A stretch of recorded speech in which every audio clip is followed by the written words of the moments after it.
ഗ്യാസിൻ്റെ കാര്യത്തിൽ പറയാം, ഈ ഇവരുടെ ദോഹയുടെ ഏറ്റവും വലിയ ഫീൽഡ് ഉണ്ട്, ലോകത്തെ ഏറ്റവും വലിയ ഗ്യാസ് ഫീൽഡ് എന്ന് പറയുന്നത് എന്താണ്, റാസ് ഫലാൻ. അവിടെ ഉണ്ടായ ഡാമേജ് അവിടുത്തെ പ്രൊഡക്ഷൻ്റെ 17% ചുരുക്കിയിരിക്കുകയാണ്. അവരുടെ ടോട്ടൽ പ്രൊഡക്ഷൻ്റെ 17% ഇപ്പോൾ പ്രൊഡക്ഷൻ നടക്കുന്നുള്ളൂ. നോക്കൂ, ലോകത്ത് ഏറ്റവും കൂടുതൽ ഗ്യാസ് വിതരണം ചെയ്യുന്ന ഒരു രാജ്യമാണ് അവർ. അന്ന് അവിടുന്ന് പുറത്തേക്ക് പോകുന്ന ഷിപ്മെൻറ്റുകൾ കടന്നു പോകേണ്ട ഹോർമുസിൽ ഉപരോധം നിലനിൽക്കുന്നു. എന്നാൽ ഉപരോധം പിൻവലിച്ചു എന്ന് തന്നെ വിചാരിക്കുക, സമ്പൂർണ്ണമായി പിൻവലിച്ചു. പക്ഷേ അവിടെ പ്രൊഡക്ഷൻ നടക്കണ്ടേ? അവിടെ 17% പ്രൊഡക്ഷൻ നടക്കുന്നുള്ളൂ. അപ്പോൾ ഇതെല്ലാം എന്താ സൃഷ്ടിക്കുന്നത് വെച്ചാൽ, നോക്കൂ, എക്കണോമിയിൽ ഒരിടത്തുണ്ടാകുന്ന ഒരു പ്രശ്നം അവിടെ മാത്രം നിൽക്കില്ല. എന്ന് വെച്ചാൽ ലളിതമായി പറഞ്ഞാൽ ഗ്യാസിന് വില കൂടിയാൽ ഗ്യാസിന് മാത്രമല്ല വില കൂടുന്നു, പൊറോട്ടയ്ക്ക് വില കൂടും, ചായക്ക് വില കൂടും, സ്വിഗ്ഗിന് വില കൂടും, എല്ലാറ്റിനും വില കൂടും. പ്രത്യേകിച്ച് എനർജി സെക്ടറിൽ ഉണ്ടാകുന്ന ഒരു പ്രശ്നം എല്ലാറ്റിനെയും ബാധിക്കും. ലോക സമ്പദ്ഘടന 2019 കോവിഡിന് ശേഷം കോവിഡ് ഉണ്ടാക്കിയിട്ടുള്ള വലിയ ഡാമേജ് അതിൽ നിന്ന് നടുനിവർന്ന് ചലിക്കാൻ തുടങ്ങുന്ന സന്ദർഭത്തിലാണ് അതേക്കാൾ മാരകമായിട്ടുള്ള പ്രഹരേൽക്കുന്നത്. ഇത് ലോകത്തെ വലിയ പ്രതിസന്ധിയിലേക്കും. ലോക സമ്പദ്ഘടന ഉലയും, ഇൻഫ്ലേഷൻ കൂടും.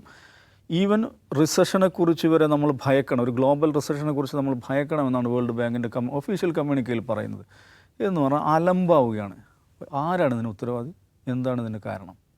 ലോകത്തെ ഒരുതരം അരാജകമായ അവസ്ഥയിലേക്ക് കൊണ്ടുപോകുന്നു. രണ്ടാം ലോക മഹായുദ്ധത്തിൽ നമുക്കറിയാം, രണ്ടാം ലോക മഹായുദ്ധം എന്ന് പറയുന്നത് ഇങ്ങനെ ലോകം അരാജകമായിപ്പോയ, കയോട്ടിക്കായിപ്പോയ, പരസ്പരം കൊന്നും യുദ്ധം ചെയ്തും മനുഷ്യ സമുദായം തകർന്നുകൊണ്ടിരുന്ന സന്ദർഭമായിരുന്നു. അന്ന് ലോകത്തിന് ഉണർവുണ്ടായി, ഈ പരിപാടി നമുക്ക് നിർത്തണം, ഈ യുദ്ധങ്ങൾ അവസാനിപ്പിക്കണം. അങ്ങനെയാണ് ഐക്യരാഷ്ട്രസഭ ഉണ്ടാകുന്നത്, പുതിയൊരു ലോകക്രമം രൂപപ്പെടുന്നത്. പക്ഷേ നമുക്ക് അന്നത്തെ അതേ സാഹചര്യത്തിലേക്ക് ലോകം പോവുകയാണ്. ഇവിടെ ആരാണ്?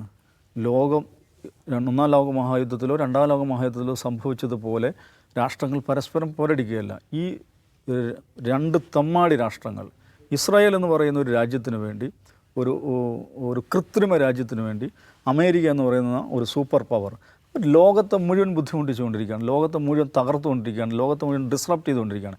ഈ പണി നിർത്തൂ എന്ന് അവരോട് അന്താരാഷ്ട്ര സമൂഹം പറയുക, അവരുടെ കൈ പിടിച്ചു നിർത്തുക എന്നുള്ളത് മാത്രമാണ് ഇതിന് പരിഹാരം. അപ്പോൾ യുവന്മാർ ചെയ്തുകൊണ്ടിരിക്കുന്നത് തമ്മാടിത്തമാണ്. യുവന്മാർ ചെയ്തുകൊണ്ടിരിക്കുന്നത് ലോകത്തെ നശിപ്പിക്കുകയാണ് എന്ന തിരിച്ചറിവ് ലോകത്ത് കൂടുതൽ ഉണ്ടായി വന്നു എന്നുള്ളതാണ് ഇറാൻ യുദ്ധത്തിൻ്റെ ഏറ്റവും പ്രധാനപ്പെട്ട പ്രസക്തി. ലോകത്ത് മാത്രമല്ല, വിതിൻ അമേരിക്കക്ക് അകത്ത് തന്നെ ഈ അലമ്പാണ് കേട്ടോ നമ്മൾ ചെയ്തുകൊണ്ടിരിക്കുന്ന ഏർപ്പാട് എന്ന ചിന്താഗതി വളർന്നുകൊണ്ടിരിക്കുന്നു. അപ്പോൾ ഇറാൻ യുദ്ധത്തിൻ്റെ തുടക്കത്തിൽ പറഞ്ഞൊരു സംഗതിയുണ്ട്, ഇറാൻ ലീഡർഷിപ്പ് പറഞ്ഞൊരു കാര്യമുണ്ട്, ഈ യുദ്ധം ഇവിടെ മാത്രമായി നിലനിൽക്കുകയില്ല, ഞങ്ങൾ മാത്രമായി സഹിക്കുകയില്ല, ഞങ്ങൾ മാത്രമായി മുങ്ങുകയില്ല, ഇത് ലോകത്തെ മുഴുവൻ ബാധിക്കുമെന്നാണ്. ആ ഒരു സ്ട്രാറ്റജി, ഇറാൻ പറഞ്ഞ ആ ഒരു സംഗതി നടന്നു കഴിഞ്ഞിരിക്കുന്നു. കൂടുതൽ വലിയ ഡിസ്റപ്ഷനിലേക്ക്, സാമ്പത്തികമായ അസ്വസ്ഥതയിലേക്ക്, മാർക്കറ്റ് സ്ട്രഗിളിലേക്ക്, ഡിസ്റപ്ഷനിലേക്ക് ലോകം കടന്നുകൊണ്ടിരിക്കുകയാണ്. ഈ നെതന്യാഹുവിൻ്റെയും ട്രംപിൻ്റെയും കൈ പിടിക്കുവാൻ അന്താരാഷ്ട്ര സമൂഹത്തിന് സാധിക്കുമെങ്കിൽ ഇതിനെ തടഞ്ഞു നിർത്താൻ പറ്റും. അല്ലെങ്കിൽ വലിയൊരു കയോട്ടിക് സിറ്റുവേഷനിലേക്ക് ലോകം കടക്കാൻ പോവുകയാണ്.